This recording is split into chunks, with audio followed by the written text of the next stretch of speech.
اللہ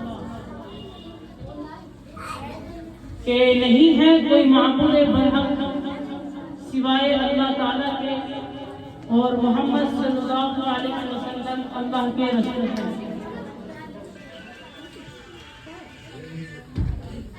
آج 2024 کے دور میں مسلمانوں کے حالات، مسلمانوں میں پیدا ہونے والی خرابیاں یوں تو بہت ساری ہیں، نشہ، شراب، گالی گلوچ، یہ سب پائی جا رہی ہیں۔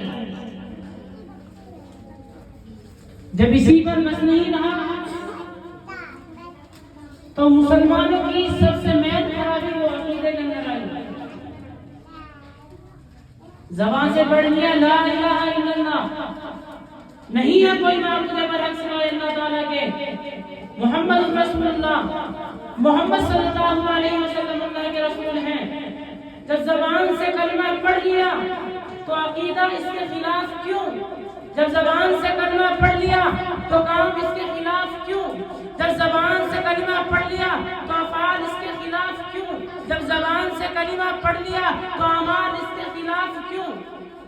کیا ایک اللہ پر یقین نہیں رہا؟ آج مسلمانوں میں 100% میں کم سے بھی کم 90% طبقہ ایسا پایا جا رہا ہے کہ جس نے زبان سے لا الہ الا اللہ تو پڑھا ہے، لیکن اس کا عقیدہ یہ بھی ہے کہ روزی دینے والا پیر صاحب ہے، اس کا عقیدہ یہ بھی ہے کہ روزی دینے والے، بیڑی بنانے والے یہ قبر والے ہیں، اس کا عقیدہ یہ بھی ہے کہ ہمارے گھروں کو چلانے والی یہ مورتیاں ہیں۔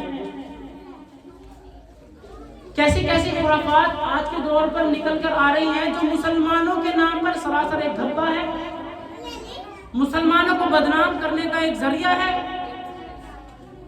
اگر جس نے کلمہ لا الہ الا اللہ پڑھ لیا اور عمل اس کے خلاف کر کے دکھاتا ہے، پیروں سے مانگتا ہے، پیروں کی پوجا کرتا ہے، مورتیوں کو چڑھاوا چڑھاتا ہے، مورتیوں کی پوجا کرتا ہے، تو اس کا اسلام سے کوئی رابطہ نہیں، اسلام سے کوئی ضابطہ نہیں، اسلام سے اس کا کوئی تعلق نہیں، ایمان سے اس کا کوئی تعلق نہیں۔ کیونکہ جو اللہ سارے نظام کو چلانے والا ہے، جو اللہ کل دینے والا تھا وہ آج بھی دینے والا ہے، تو پھر یہ عقیدہ کیوں خراب ہوا؟ اتنا عقیدہ خراب کیوں ہوا؟ تو درخواست یہ ہے کہ ہر کوئی اپنے عقیدے کی فکر کرے۔ اس پروگرام میں بھی میں نے عقیدے کے متعلق بہت ساری بات رکھی تھی کہ ہماری چھوٹی چھوٹی بچیوں نے ماشاءاللہ عقیدے کے اوپر ایک بیان کیا تھا، تو اس کا سیدھا سیدھا خلاصہ یہی ہے کہ ہم نے کلمہ لا الہ الا اللہ پڑھ لے تو یقین نہیں ہونا چاہیے کہ کرنے دھرنے والی ذات اللہ ہے، اللہ کے علاوہ کوئی نہیں کر سکتا۔ جب ہم نے کلمہ لا الہ الا اللہ پڑھ لیا تو عقیدہ یہ ہونا چاہیے کہ ہمارے ساتھ اچھا ہو یا برا ہو، ہمیں کچھ ملے یا نہ ملے، دینے والی ذات صرف اور صرف اللہ کی ہے۔ ہمارا عقیدہ یہ ہونا چاہیے، عزت ہو ذلت ہو، سب کچھ دینے والا صرف اور صرف اللہ ہے، واحد اللہ ہے۔ اس لیے ایک اللہ پر یقین رکھیں اور اپنا عقیدہ درست کریں۔ میں اپنی بات کو پوری کرتا ہوں، وما علینا الا البلاغ۔ اب ماشاءاللہ ہمارے پروگرام رکھا گیا تھا، اس کا خاص مقصد یہ تھا کہ 26 جنوری میں آج کل اسکولوں میں خرافات بہت زیادہ ہو رہی ہیں، ہر طریقے سے دیکھا جائے ڈانس، گانا، ناچ گانا بہت زیادہ چل رہا ہے۔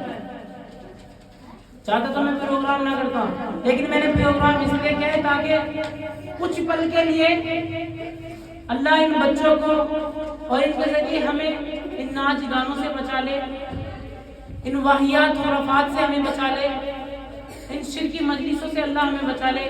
اس پروگرام کا اصل مقصد یہ تھا، اور اسی کے ساتھ ساتھ الحمدللہ بچوں کی وہ تیاریاں کہ جس میں بچوں نے اپنی محفظ ضمیر کو اچھی طریقے سے ادا کرا۔ محفظ ضمیر کو ادا کرنا سب سے بڑی بات ہے۔ زبان ہر کوئی چلا دیتا ہے، لیکن اسٹیج پر کھڑے ہو کر عوام کے سامنے